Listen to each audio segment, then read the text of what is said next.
Good evening.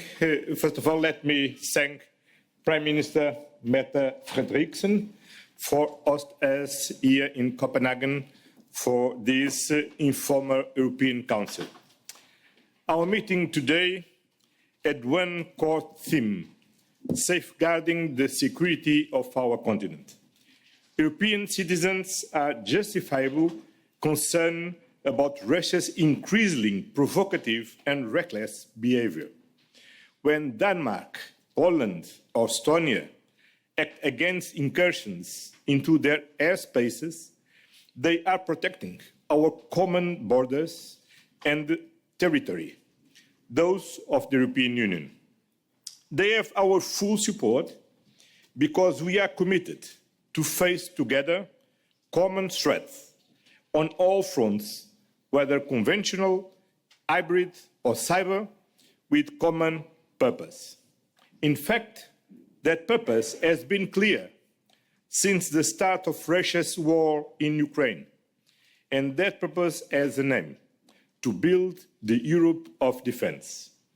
In the past 3 years, European allies have significantly increased their defense spending. Earlier this year, they agreed to increase their spending targets even further.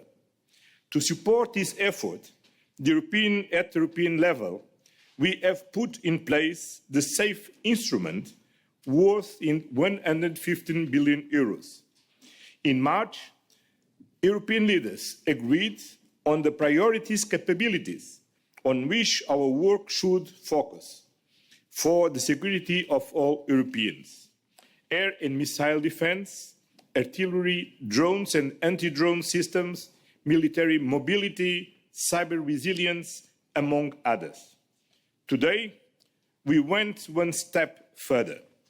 I welcome the scoping paper presented by the President of the European Commission, Ursula von der Leyen, and the High Representative, Kaja Kallas, and leaders broadly supported initial priority flagship projects that will strengthen Europe's security, including the European drone wall and the Eastern Flank Watch.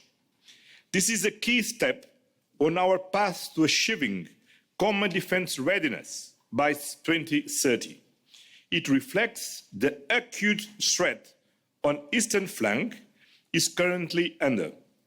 At the same time, it is clear that Europe's borders will only be secure if all Europe's borders are secure in the 360 degrees approach.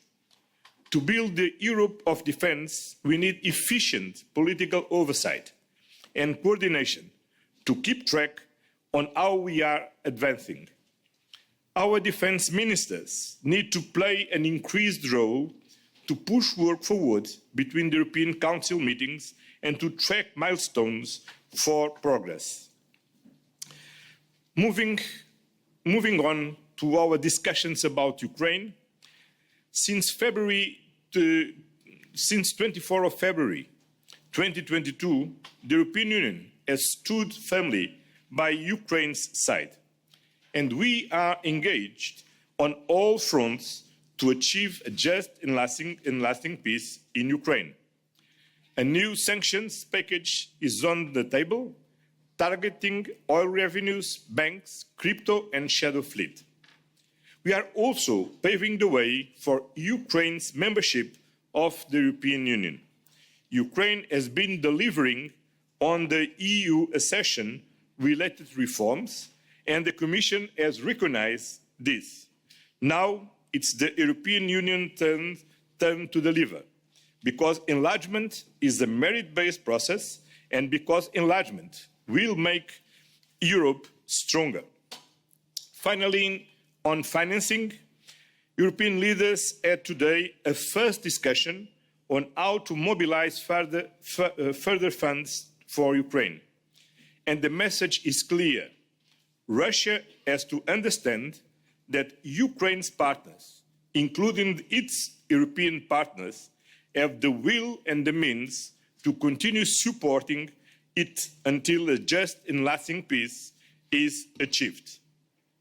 So, this is what this informal meeting was today to prepare decisions for the security of our continent, decisions on the Europe of defense, and decisions to strengthen support for Ukraine. In 2 weeks, the European Commission will present the roadmap on 2030 defense readiness.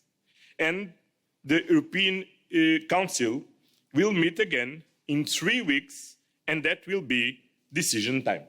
Thank you, dear Meta, to offer us this opportunity in this informal council to prepare our next decisions. Thank you.